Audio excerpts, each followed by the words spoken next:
কাছে টাকা নাই, আমাকে 1 লাখ টাকা দিবা? আমার কাছে তো টাকা নাই। আচ্ছা তোমার তো গাড়ি আছে, একটু নামাই দিয়ে আসো না, সব করো না সামনে। ড্রাইভার তো তোমাকে নামাই দিয়ে আসতে পারবে না।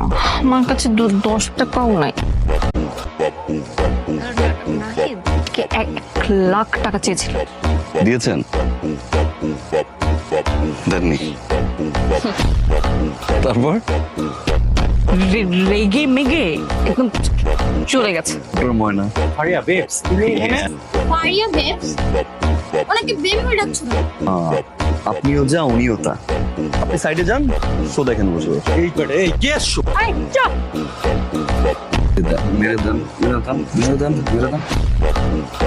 তুই আমার জীবন নষ্ট করছিস। এর থেকে সে টাকা না, গেট লস্ট।